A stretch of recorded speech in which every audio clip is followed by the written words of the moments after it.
Nephthys is not one of the most famous Egyptian gods today, but in the ancient world, she was seen as a vital protector.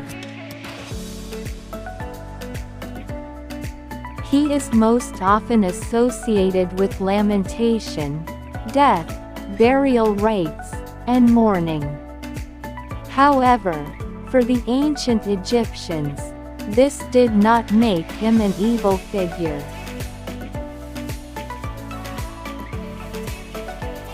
Life, death and rebirth are closely related concepts in Egyptian thought. Nephthys often worked alongside her sister Isis. They both share aspects of the life-giving mother goddess and complement each other in their roles.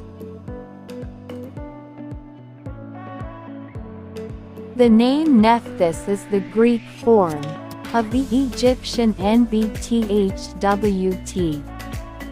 Transliterated as Nebet-Hut, Nebet-Het, or Nebt-Het, this name is usually pronounced with the meaning, mistress of the house. This translation gives rise to a misinterpretation of her role as the goddess of the household or protector of the housewife. In fact, the home referred to in the title is most likely the home of the gods and not the home of individuals.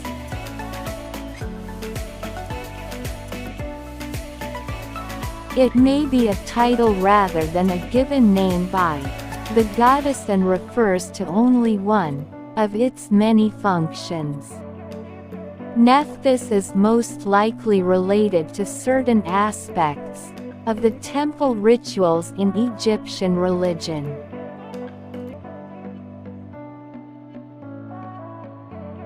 The hieroglyphs that represent her combine symbols for women and shrines.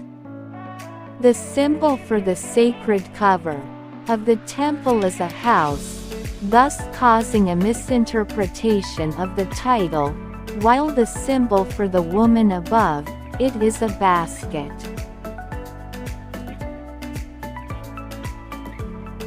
Some historians believe that Nephthys and her sister Isis specifically represent columns, or monumental entrances, into the temple. This made her the goddess of liminal spaces and transitions, a role which was made clear in her relation to death and life.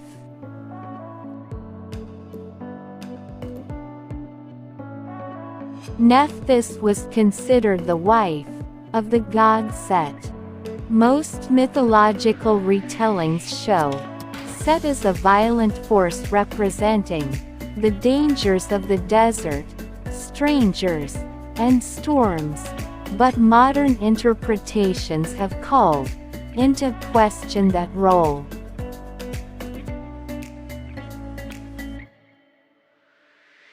Many Egyptologists now believe that Set appears in two forms in ancient mythology. Nephthys is associated with the good form of Set, who partners with Ra to destroy Nebet-Het, the serpent of chaos.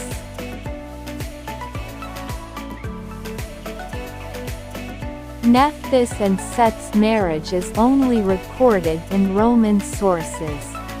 Plutarch, writing thousands of years after the earliest Egyptian texts, likely referred to local myths from the western edge of the Egyptian desert rather than conventional beliefs about the Nile Delta. While some Egyptian sources link Nephthys and Set in meaningful ways, she is more closely related to Anubis, the wolf-headed god of the underworld.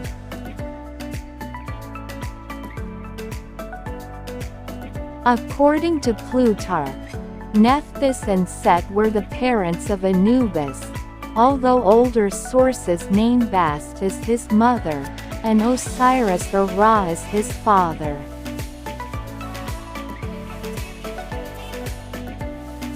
Plutarch may have been influenced by the role Nephthys and Anubis played in Egyptian mortuary practices. Both gods had important connections with the underworld and a major role in mummification practices.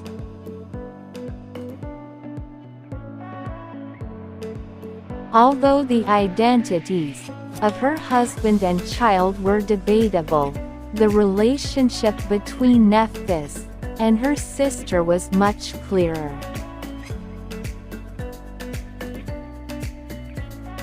Nephthys was Isis' sister. While other goddesses are more famous today, in ancient Egypt, they played a complementary role. Isis and Nephthys are associated with death, and the sole journal to the underworld. When Osiris, Isis' husband and brother, was killed, the two goddesses worked together to collect his remains. Here, they both play a role in death, but take on different aspects. Isis resurrected her slain partner, and became pregnant with his son Horus, making her the goddess of life and birth. Nephthys served as her brother's chief mourner, making it the goddess's burial and death ceremony.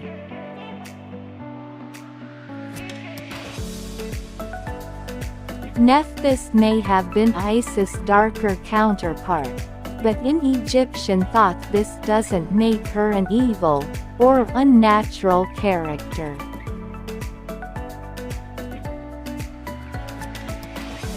In Egyptian religion, death was considered the end of one life and the beginning of another.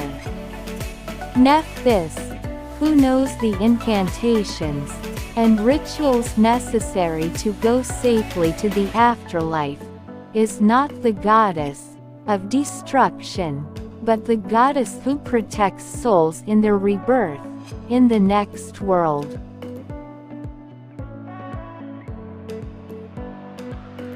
Because of their similar and complementary nature, Nephthys and her brother often shared roles. Both are revered in several aspects of birth and death, and are goddesses who protect the transition of the soul from one state to the next.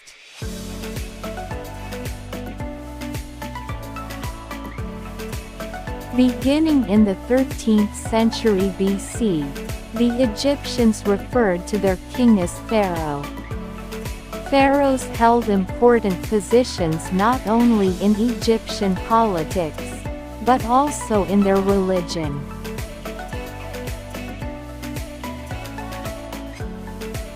The pharaohs were identified with the god Horus, either as his mortal incarnation or as his earthly representative.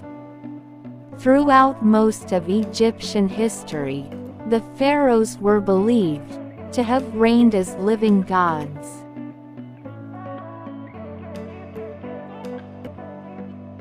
The pharaoh is also associated with Osiris, who wore the crown of Upper Egypt and the pharaoh's beard. He is the father of Horus and thus, symbolically if not literally, the father of the pharaoh.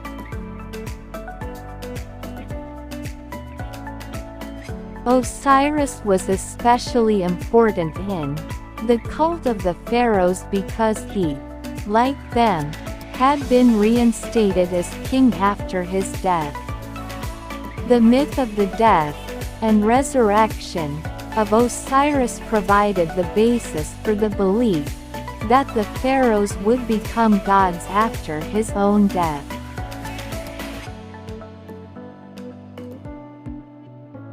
Isis, wife and sister of Osiris, had made his second birth possible.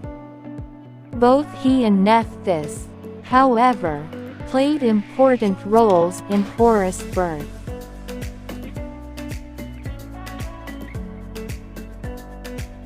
Isis is described as Horus' birth mother, but Nephthys is referred to as his nephew's nurse mother. While Isis initially gave life, Nephthys served as a nurse, and thus fed the god in her youth.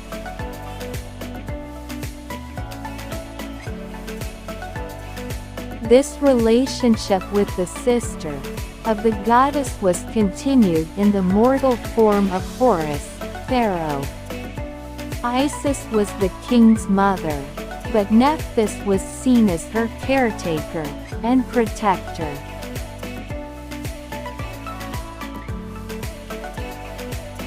Nephthys was the second mother of kings, but she could also be a formidable protector.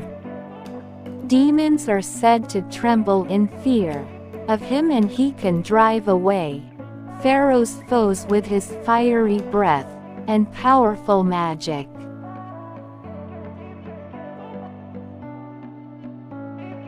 His role, not to feed and protect the pharaoh. His association with death continues, and he is credited with giving him the strength throughout his mortal life to prepare him through the underworld.